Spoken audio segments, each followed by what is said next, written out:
তারা দিচ্ছি তোকে ভাত। মিষ্টি, তুই খেয়েছিস? সকালেও কিছু খাসনি, এখন অন্তত কিছু খেয়ে নে।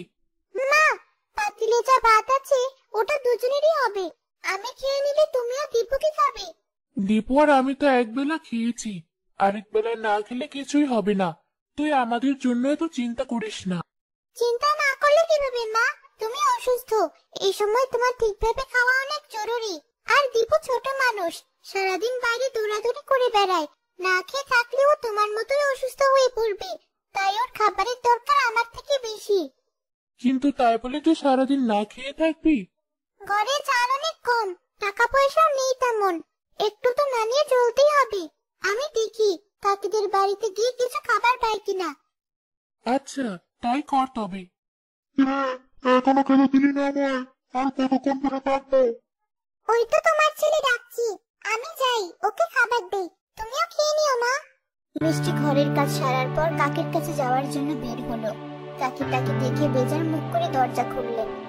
দেখ মিষ্টি, এখন আমার হাতে কোনো টাকা পয়সা নেই, আমি তোকে কোনো ধার দিতে পারবো না। আমি ধার নিতে আসিনি কাকি, আপনাদের বাড়িতে প্রতিদিনই কিছু না কিছু খাবার বেঁচে যায়। মা কাজ শেষে আগে খাবারগুলো নিয়ে যেত। এখন তো মা অসুস্থতার জন্য কাজেও আসতে পারে না, খাবারও নিয়ে যেতে পারে না। আপনার ঘরে বেঁচে থাকা কিছু খাবার যদি আমাকে দিতেন বেশ উপকার হতো। ও, এই কথা আগে বলবি তো। ভালো করেছিস এই সময় এসে, আর একটু দেরি করলে খাবারগুলো ফেলে দিতাম।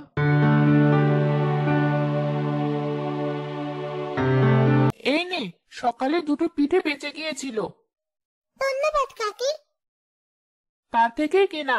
তোর মা কাজে না এসে তো আমার অবস্থা কাহিল করে দিয়েছে, সব কাজ একা করতে হচ্ছে আমার। তোর মাকে বলিস তাড়াতাড়ি সুস্থ হয়ে কাজে ফিরতে, নয়তো আমার অন্য লোক খুঁজতে হবে। জি কাকি, বলবো। আপনি একটু ধৈর্য ধরুন, তাড়াহুড়ো করবেন না। মা এই কাজটা হারালে আমরা অনেক বিপদে পড়ে যাব। ঠিক আছে ঠিক আছে, বিপদে তো আমি পড়েই আছি, তবুও ধৈর্য ধরা ছাড়িনি। আচ্ছা কাকি, আজ তবে আসি। আমি নিজে যদি কোনো কাজ করে টাকা উপার্জন করতে পারতাম, তাহলে মার আর এই অসুস্থ শরীর নিয়ে প্রতিদিন অন্যের বাড়িতে কাজে আসতে হতো না। এই মেয়ে, পিঠা খাবে নাকি? শীতের মজার মজার সব রকমের পিঠা আছে। তুমি ছোট মানুষ, তোমাকে না হয় একটু কম দামেই দিব। ধন্যবাদ, কিন্তু আমি একটু আগেই পিঠা খেয়ে এসেছি। পিঠাগুলো খুব মজার ছিল। কাকি বলল এখানের এক মহিলার কাছ থেকে নাকি সে পিঠাগুলো কিনে নিয়ে গেছি। কোন কাকের কথা বলছো? ওই বড় বাড়ির করতে যে, সে তো আমার কাছ থেকে পিঠা কিনে নিয়ে গেছে। যাক, তাহলে আমার হাতের পিঠা তুমি খেয়েছো, আর তোমার ভালোও লেগেছে শুনে খুশি হলাম। আচ্ছা, আপনি পিঠা বিক্রি করেন কেন? এতে কি কোনো লাভ হয়? লাভ না হলে ঘর সংসার ফেলে বাইরে এই ঠান্ডার ভিতর শখের বসে পিঠা বিক্রি করব? আমার জামাই মারা গেছে বহুদিন হলো, ঘরে আমার এক ছোট মেয়ে আর অবিবাহিত বোন আছে, ওদের জন্যই এসব করি। ভিন্ন সময় ভিন্ন কাজ করলেও শীতকালে পিঠা বিক্রি করে ভালো লাভ হয়, তাই এখন পিঠা বিক্রি করছি। এই পিঠা বিক্রির টাকায় আপনাদের তিনজনের সংসার চলে? কেন চলবে না, খুব ভালোভাবেই চলে। সকালে আর সন্ধ্যার পর থেকে ক্রেতা বেশি থাকে, বাকি সময় একটু কম, কিন্তু ওই দুই বেলা টাকা দিয়ে বাকিটুকু পুষিয়ে যায়। আমাকে সাহায্য করার জন্য ছোট এক ছেলেও ছিল, কিন্তু সে দুদিন আগে কাজ ছেড়ে দিয়েছে বলে একটু সমস্যায় পড়েছি। আমি যদি এই ছেলেটার বদলে আপনাকে আপনার কাছে সাহায্য করি? আসলে আমার পরিবার এখন খুব বিপদে আছে। আমার বাবা নেই, মা অন্যের বাড়িতে কাজ করত, এখন অসুস্থ থাকার কারণে তাও করতে পারছি না। ঘরে বাজারে টাকা পয়সা সব ফুরিয়ে এসেছে প্রায়। আপনি যদি আমাকে কাজটা দিতেন আমার খুব উপকার হতো। বুঝতে পেরেছি, কিন্তু তুমি কি পিঠা বানাতে পারো? না, তবে আপনি দেখিয়ে দিলে ঠিকই পারবো। আপনি আগের ছেলেকে যে টাকা দিতেন, আমাকে না হয় তার অর্ধেকই দিলেন। না, তা করবো কেন? আমি বরং ওই ছেলের সমান টাকায় দেব তোমাকে, সাথে প্রতিদিন তোমার জন্য আমার বানানো দুটো করে পিঠা। চলবে তো? হ্যাঁ, অবশ্যই চলবে। আমার মতো মজা করে পিঠা বানানো শেখাবো আমি তোমাকে, যাতে তোমাকে কষ্ট করে আর অন্যের কাজ করতে না হয়, নিজেই স্বাবলম্বী হতে পারো। সত্যি আপনি আমার এত বড় উপকার করবেন? কেন করব না? আমাকেও আমার এক চাচি এভাবে সাহায্য করেছিল বলে আমি আজ এতদূর পর্যন্ত আসতে পেরেছি। তাই তোমার বিপদেও তোমাকে সাহায্য করতে চাই আমি। আপনার এত বড় রেঞ্জে আমি কিভাবে শোধ করবো জানা নেই। কাল থেকে আমি কাজে আসবো তাহলে।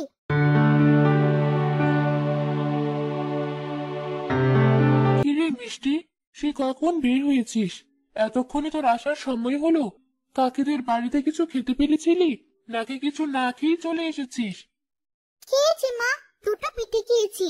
দীপুর জন্য গরম গরম একটা পিঠা এনেছি। আমাকে তাহলে পিঠাটা দে তাড়াতাড়ি, নয়তো আবার ঠান্ডা হয়ে যাবে।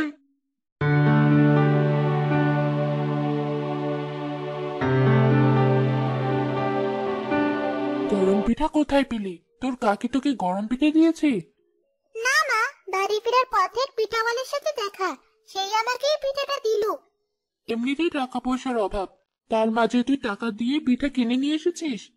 না মা, পিঠাওয়ালি অনেক ভালো। সে আমাকে তার কাজে সাহায্য করার জন্য নিয়েছি, সাথে এই পিঠাটাও আমাকে টাকা ছাড়াই দিয়ে দিয়েছি। তোমাকে আর এই কদিন কাজের চিন্তা করতে হবে না।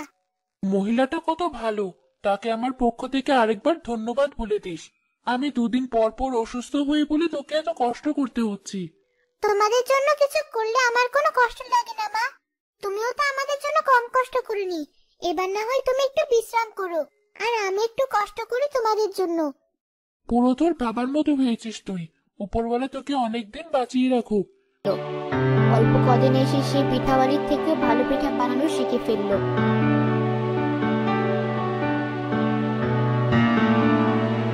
তোকে আর আমার শেখানোর মতো কিছু নেই, তুই নিজেই হয়তো আমাকে কয়েকদিন পর উল্টো পিঠা বানাতে শেখাতে পারবি। কি যে বলেন চাচি, আপনার কাছ থেকে আমার হাতে খড়ি নেওয়া, আমি আপনাকে কিভাবে শেখাবো?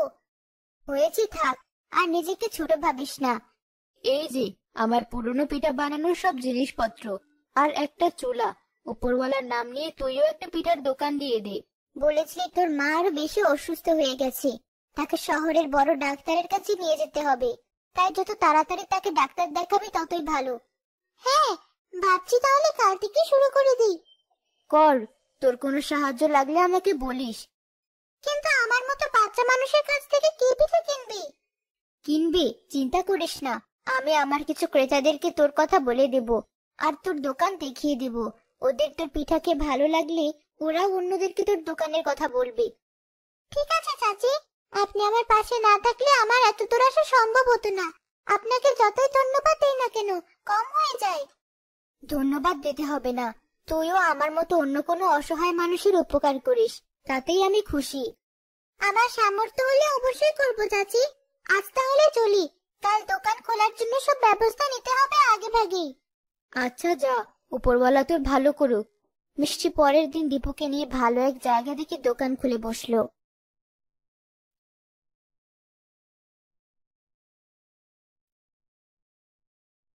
কই বোন, কেউ তো আমাদের দোকানে আসছে না।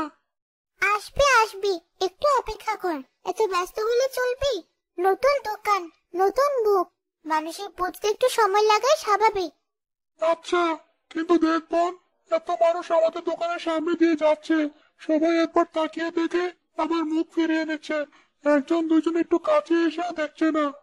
হয়তো ভাবছি বাচ্চা মানুষের কতই ভালো পিঠা বানাবে, তাই আর কাছে ঘেঁষছি না। কিন্তু তুই যে পিঠাগুলো বানিয়ে রেখেছিস, ওগুলো তো ঠান্ডা হয়ে যাচ্ছে। এগুলো বিক্রি করতে না পারলে তো ব্যবসার ক্ষতি আমাদেরই হবে। মা দেখো, আমার সমান এক মেয়ে কত সুন্দর পিঠা বানাচ্ছি। আমি আর হাতের বানানো পিঠা খাবো। না না, ও ছোট মানুষ, ঠিকভাবে পিঠা বানাতে পারে নাকি কে জানে। কি দরকার টাকা নষ্ট করার? না মা, আমি খাবো এর হাতে বানানো পিঠা। তুমি দেখো কত সুন্দর হয়েছে এর বানানো পিঠাগুলো, আর কি সুন্দর সুবাস।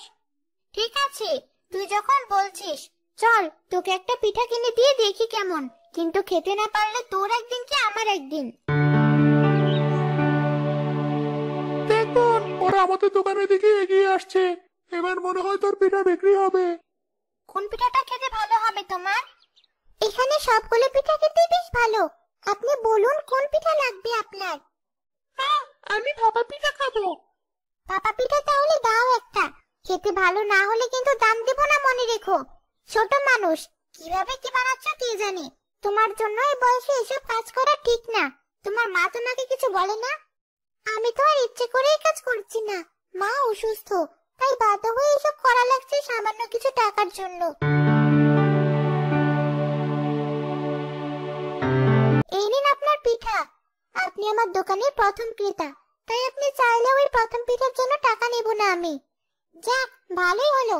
এই নে মা, পিঠাটা খেয়ে বল খেতে কেমন। অনেক মজা মা, তুমিও একটু খেয়ে দেখো।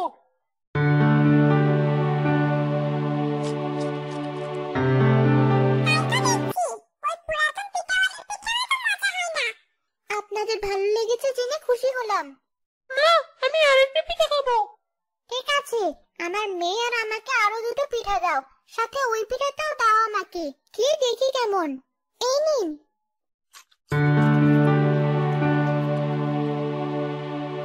এই পিঠাটাও তো মজার। তোমার বানানো সবগুলো পিঠাই দেখছি খেতে অনেক মজার। ওরা দুজন কত মজা করে পিঠা খাচ্ছে। ওই বাচ্চা মেয়েটাকে আসলে ভালো পিঠা বানায়। দেখে তো তাই মনে হচ্ছে।